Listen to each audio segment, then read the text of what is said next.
Bonsoir les meeples, une nouvelle vidéo de présentation. Je voulais à tout prix vous parler d'un jeu que j'ai découvert au Festival de Cannes et qui va venir en campagne Kickstarter au mois de juin prochain, et je voulais vous en parler car c'est un jeu qui me tient à cœur, qui m'a beaucoup plu lors de ma découverte à Cannes, un jeu qui est très prometteur, et ce jeu c'est tout simplement Ibris. Ibris qui va venir chez Aurora Game Studio, dont j'ai eu la chance, en plus de Cannes, de l'interviewer lors du Meeple Talk avec Mathieu et le Dandy, le premier épisode. Donc si vous le regardez, n'hésitez pas, je vous mets le lien dans la description. Et donc je vais vous parler de Ibris et un peu vous faire un résumé de tout ce qu'on sait de ce jeu de placement d'ouvriers dans le monde grec, alors que les dieux olympiaques sont des dieux, mais ils n'ont pas encore toute la puissance qu'on connaît à ces dieux. Ils viennent de défaire leurs pères, les primarques, qui ont été défaits, donc qui sont en exil maintenant, qui sont enfermés dans les enfers en particulier. Et donc ces dieux olympiens que vous allez incarner, tout simplement être un dieu. Vous allez devoir vous battre dans ce jeu de placement d'ouvriers pour essayer d'acquérir la puissance complète de ce dieu, et d'être le premier dieu, le dieu le plus puissant à la fin des 6 tours. Donc pour ça, on va se regarder et s'aider d'un article que j'ai écrit il y a quelques jours, dans lequel j'ai essayé de faire un résumé de tout ce que nous savions, et grâce à Damien, vous dévoilez tout plein de choses. Donc de Ibris à venir en Kickstarter au mois de juin, placement d'ouvriers de 1 à 4 joueurs. Allez, on se retrouve tout de suite pour cette présentation. Alors, pour vous présenter Ibris, je vais m'appuyer sur un article que j'avais écrit il y a quelques temps et quelques jours sur mon blog, que vous pourrez retrouver. Alors, Ibris, comme je vous le disais, ça va être un jeu de placement d'ouvriers de 1 à 4 joueurs. Il y aura un mode solo, mais c'est pas celui-là qui va nous intéresser aujourd'hui. On va plutôt s'intéresser vraiment au cœur du jeu, donc au mode 2 à 4 joueurs, donc vraiment en mode compétitif. Attention, petite précision qui aura son importance, bien évidemment, tout ce qui a été dévoilé et le matériel qui nous est présenté, ça reste en développement, comme on dit, puisque le Kickstarter est en juin, livraison sûrement vers 2021, donc il y aura peut-être encore des améliorations, des changements, de l'affinage qui sera fait sur le matériel et sur le jeu.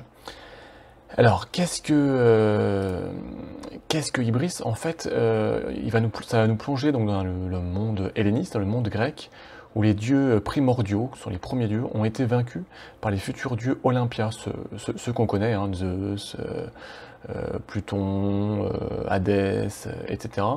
Alors que, par exemple, Chronos et tous ses compères ont été battus, donc ils sont enfermés dans les enfers, où ils ont été bannis. Et donc les dieux olympiens que nous allons incarner, que chaque joueur va incarner un dieu, ils vont avoir comme mission de devenir, de réellement s'imposer comme un dieu, puisqu'ils n'ont pas encore tout leur pouvoir. Et donc le but du jeu, ça va être de développer sa réputation pour devenir le seul et unique dieu, en tout cas le dieu le plus vénéré, le plus reconnu sur la terre connue, sur la terre grecque. Alors Ibris va se jouer en 6 tours de jeu. Sur un plateau que vous voyez là, il y aura en fait un plateau central qui remonte le monde terrestre, le monde des hommes, entouré de 6 lieux particuliers.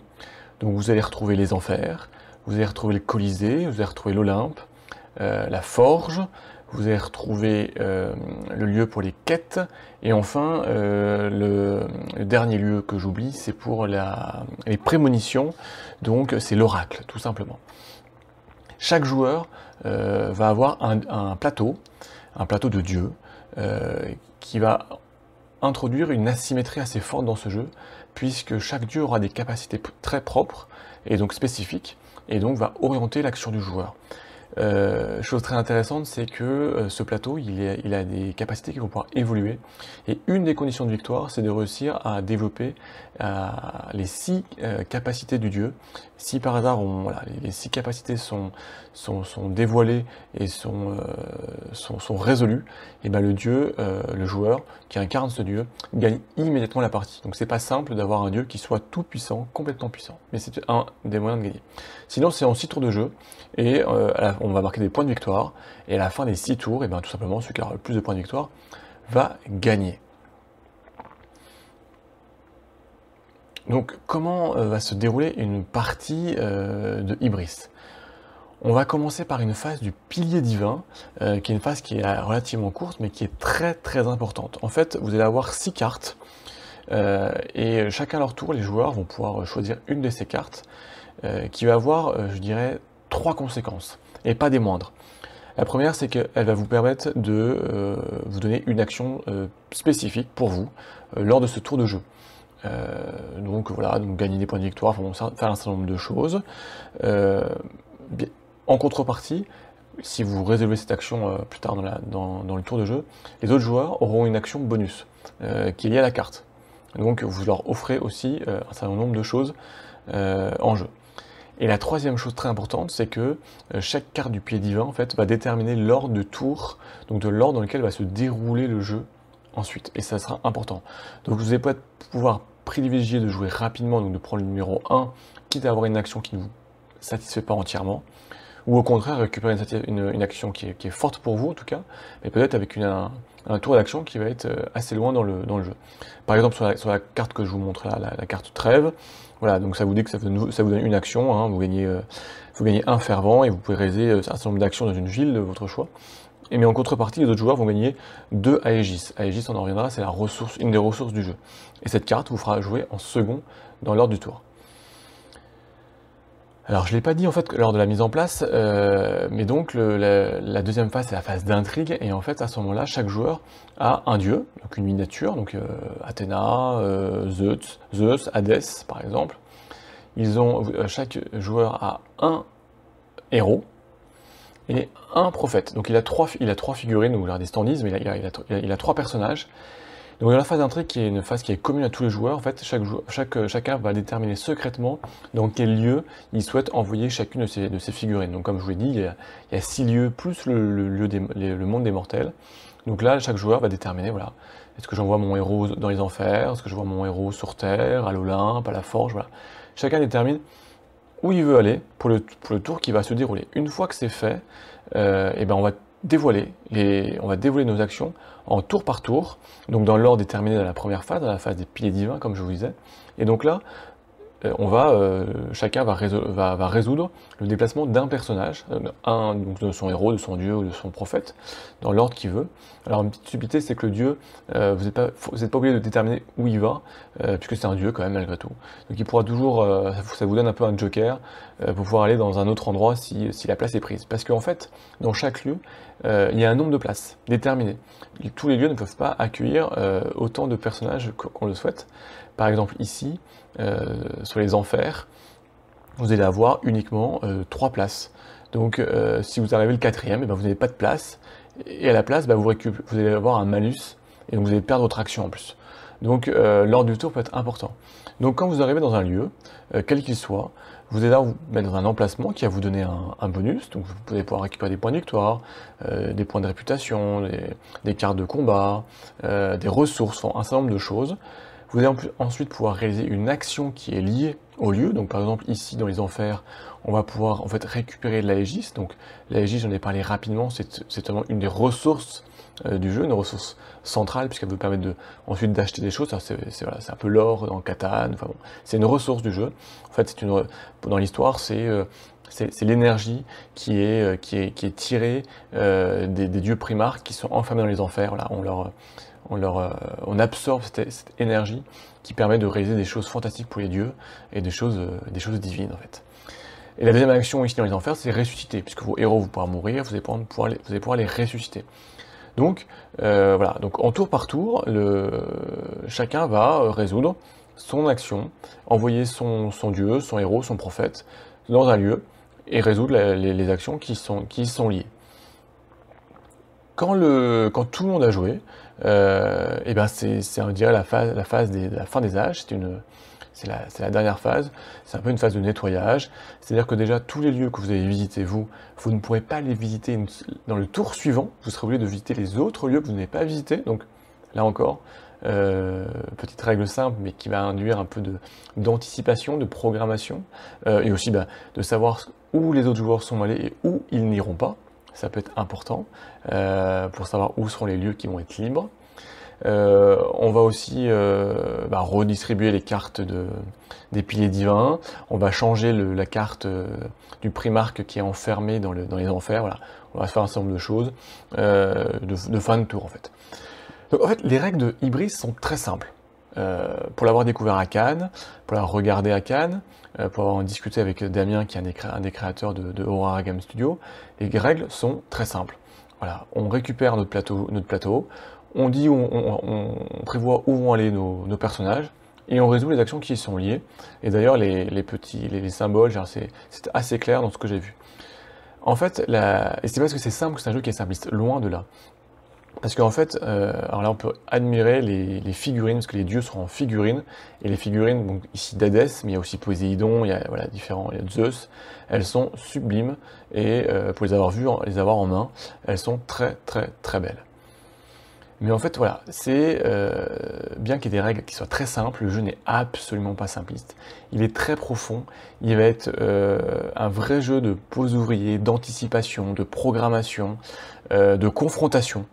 Puisqu'en fait, la richesse, ce sont la multiplicité des actions que vous allez pouvoir faire, et surtout des combos qui vont pouvoir être faits au fur et à mesure de la partie, et au fur et à mesure des tours. Alors on va un petit peu regarder c'est tout ce qu'on peut faire. Alors la première des choses, et une des choses centrales, c'est de déployer des technologies sur le monde terrestre. Bien évidemment, puisqu'on veut devenir le dieu le plus fort, le plus respecté, le plus adoré de Terre, et ben il faut apporter des choses aux humains. Donc ça va être de développer des technologies. Donc il y a un certain nombre de technologies, mais là ça se fait pas tout de suite, puisqu'il faut d'abord envoyer vos personnages à l'Olympe, donc c'est un des 6 lieux qui entourent le monde terrestre, pour récupérer un plan. Ensuite ce plan il va falloir le mettre à la forge. Vous allez pouvoir d'abord il va passer à l'atelier puis à l'usine. Et là c'est aussi important puisque comme vous le voyez là sur la forge, sur l'image de la forge que je vous montre, les lieux en fait, le plan que vous allez mettre vont avancer dans les différents tours. Mais si quelqu'un vient mettre un nouveau plan à votre suite, et ben votre plan à vous-même va avancer plus vite parce qu'il va être poussé par le plan du joueur qui arrive. Donc là aussi, petit point de détail qui peut avoir son importance pour aller plus vite, puisqu'ensuite quand votre plan l'objet est créé, vous allez pouvoir le récupérer, vous allez le mettre sur votre plateau de dieu, et ensuite aller le déployer sur une des villes du monde terrestre pour en faire bénéficier les humains.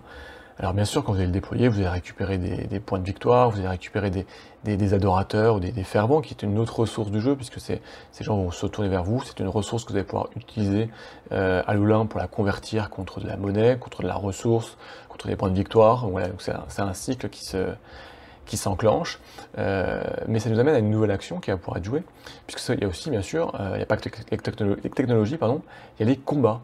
Vous allez pouvoir combattre. Alors combattre contre des monstres mythiques que vous pouvez rencontrer. Donc ça, il y a un lieu de quête qui va vous permettre de remporter surtout des points de victoire si vous remplissez les quêtes.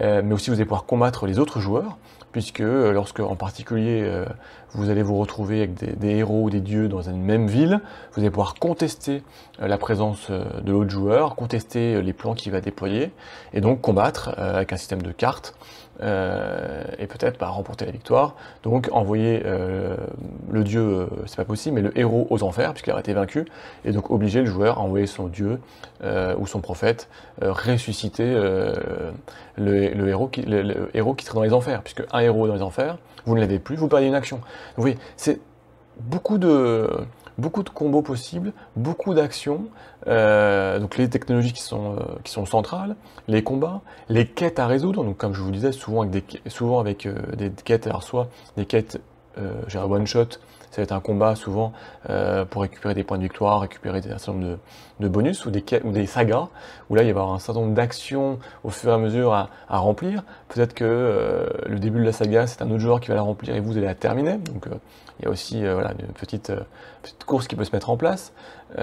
Tout ça pour faire évoluer votre dieu, donc comme je vous le disais, le faire se développer et arriver donc à soit avoir le plus de points de victoire, le plus de fervent en fait, soit à débloquer tous vos 6 pouvoirs de Dieu, retourner ces 6 pouvoirs de Dieu, avoir un Dieu qui soit le plus majestueux et remporter la partie immédiatement. Alors, moi, de ce que j'ai vu, c'est un jeu qui est très prometteur, sincèrement. Déjà, le design et la direction artistique est, je trouve, très, très réussie, très très belle. Ce côté des dieux grecs, qui a un côté aussi un peu moderne, et très réussi, en tout cas j'aime beaucoup. Donc ça c'est assez subjectif, et moi ça marche très bien.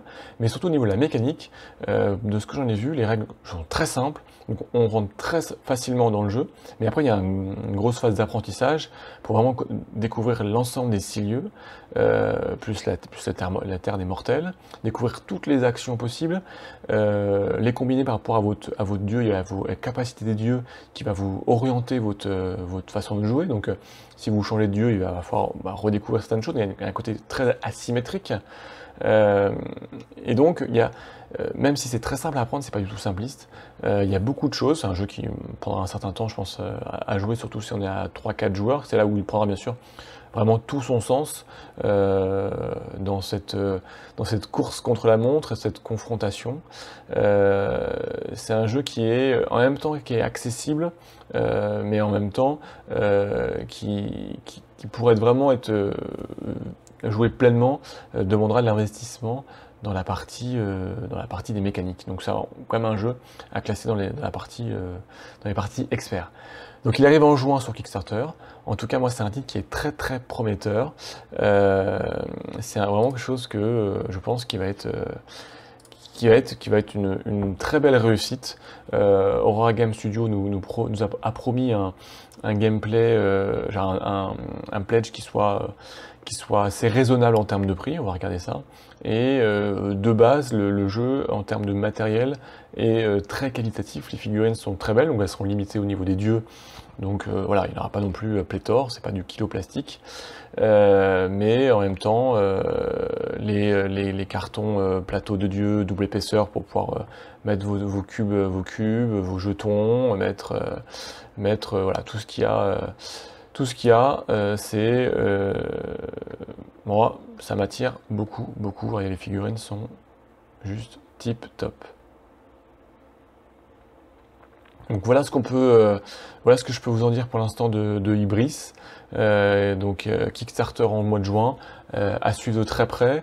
On a eu quelques détails si vous en voulez un peu plus dans le Meeple Talk, dans le premier Meeple Talk sur la chaîne de Mathieu, je vous mettrai le lien dans la description. Où on a tout simplement interviewé Damien, donc d'Aurora Game Studio, l'éditeur, donc il nous en parle un peu plus de ce titre. Et puis il y a un groupe Facebook entre autres où vous allez avoir pas mal d'infos qui vont être dévoilées, je pense, dans les semaines à venir, jusqu'au mois de juin, où de toute façon on vous fera une vidéo de présentation de la campagne et d'analyse comme d'habitude, parce que c'est un titre qui est très prometteur. Et je crois que Damien a parlé peut-être d'une version en Tabletop Simulator, ce qui permettrait de faire un peu de gameplay, ce qui est toujours important. Et voilà, les éditeurs, donnez-nous du gameplay lors de vos campagnes, c'est important qu'on puisse se faire une bonne idée. Voilà, comme d'habitude, dites-moi si ce titre vous intéresse, si vous êtes un peu hypé, si vous avez la puce à l'oreille ou pas du tout, si vous passez à côté. Ce qui est possible, hein, il faut aimer les jeux experts de placement d'ouvriers, avoir quelques heures à perdre pour certains, ou en tout cas à vivre pour d'autres. On en discute dans les commentaires comme à chaque fois, ou sur la page Facebook. Et partagez les vidéos surtout, abonnez-vous, il y a des surprises qui arrivent, donc loupez pas ça. Et surtout, on se retrouve très très vite pour de nouvelles aventures, et je vous dis à très bientôt.